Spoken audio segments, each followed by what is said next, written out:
Now, you're talking to somebody who was a full-time resident and a full-time PhD student. Do not recommend. In a situation where they're giving free tuition, maybe be a little flexible. Moving away for school is temporary, but student loans, child, for some people is a lifetime.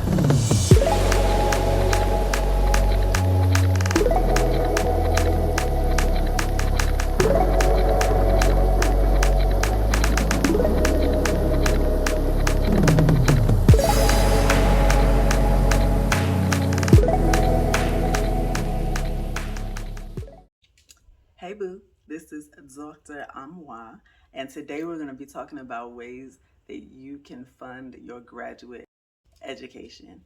You may or may not have heard, but Trump and his administration have set forth new limits on how much money you can borrow in loans from the federal government, which means if you're someone hoping to go to graduate school, which in a city like where I went to school, the cost of living is significantly higher.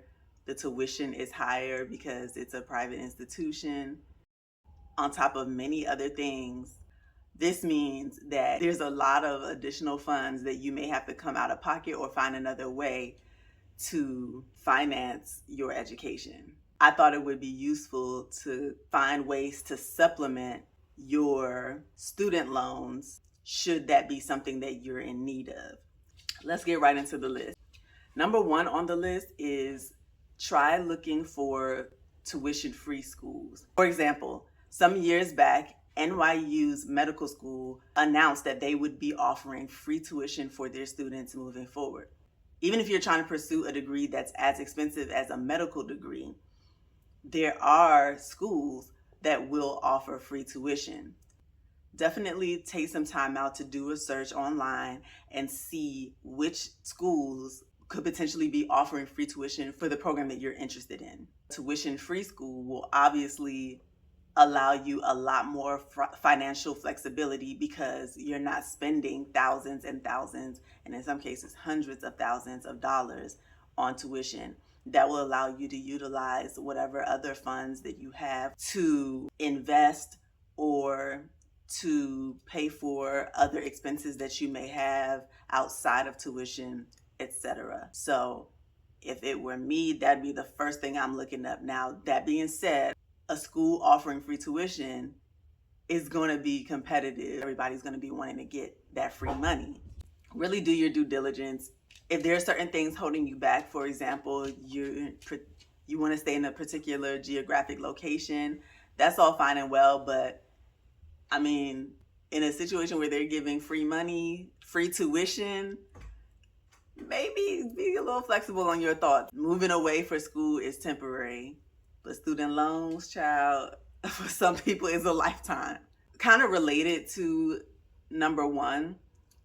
Number two is try to enroll in programs that offer not only free tuition, but stipends as well. One common misconception amongst people who are seeking higher education is that you need to have a master's degree before you can pursue a PhD, which is not true. You don't have to have a master's degree first in order to get a PhD. So if you know what you want to do, consider doing a PhD. It is common for PhD programs to offer free tuition and stipends for you to live off while you're in school. Now, there are master's programs that also offer free tuition and stipends. So by all means, you can choose to do that. Number three, utilize your company's educational benefits. Many companies will offer to pay your tuition, whether partially or fully, while you're employed at that company. A key flex here is if you can, or if you're interested, consider getting a job at the school that you want to go to. But if you're going to do this, make sure you know that the type of job that you're doing qualifies for educational benefits. Not all positions will qualify for free tuition, or some positions will only qualify for partial benefits. But either way, make sure that you're looking into whatever educational benefits your employer offers.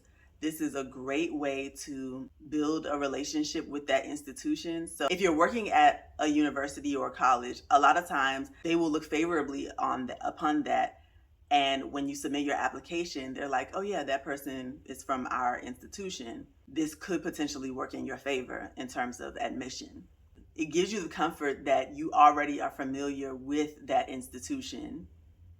So that makes certain things easier, such as knowing where to show up for class, or depending on what job you're doing, you may already be privy to some of the benefits that just working or being a student at that school offers. And of course, this may open the door for you to qualify for some scholarships at that institution. Which brings me to number 4, scholarships.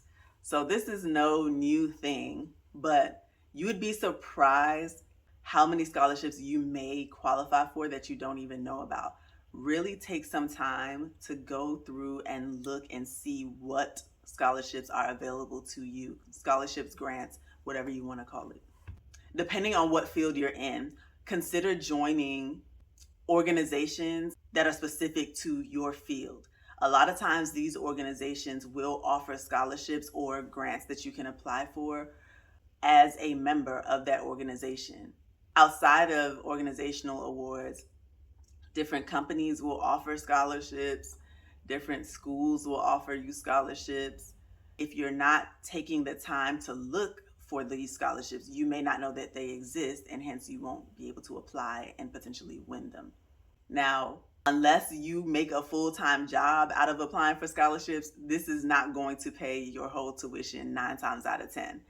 This is more so a supplement to whatever primary means you have to pay for your education. But extra money is always going to be helpful. So really take the time to look into what scholarships are available to you and what you qualify for.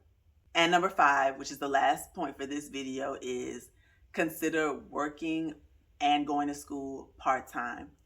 It is tough. Now, you're talking to somebody who was a full-time resident and a full-time PhD student. Do not recommend. I made it through, and like as I'm recording this video, I'm still a student, but instead of having to work full-time and go to class full-time, I am in my dissertation year. So I'm doing 80% research, 20% clinical work currently. That has really allowed me more flexibility in my schedule, made it a lot easier to manage. Right now I'm doing all right. But before, when I was doing both full-time, like full-time work and full-time class, child, never again. You couldn't pay me enough. Well, maybe. All I'm saying is, if you have the ability to work, whether that's full-time or part-time, and pay your bills and go to school part-time, you won't be inundated with all the demands of doing both things full-time, but you'll still be working towards your goal and still be able to support yourself, which is really important. Financial burdens of school can be very significant and have a huge impact on your life, your productivity, your mental state, etc. So it is very important to figure out your financial situation before you enter school, if you can, so that that is not a burden and not a barrier to you performing the way that you need to perform, so you don't have any issues making the grades and the scores that you need to make to be in good standing in your school. So I'm gonna wrap this video up here. There are some things that I didn't put on this list. Let me know in the comment section if there are other ways that you've paid for school or that you know of that can be useful to other people in terms of funding their graduate education. And also let me know if you want a part 2 of this. There are some other things that I wrote down, but I felt like these were the more pertinent ones. So if you wanted a part 2, let me know down below in the comment section, and I'll try to put that together for you.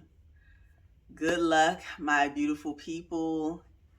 Hang in there, okay? We will achieve together. It's not over. please remember to like the video, comment, and subscribe, and hit the notification bell so that whenever I post a video, you are alerted. And I hope you have a wonderful day. Thank you for watching.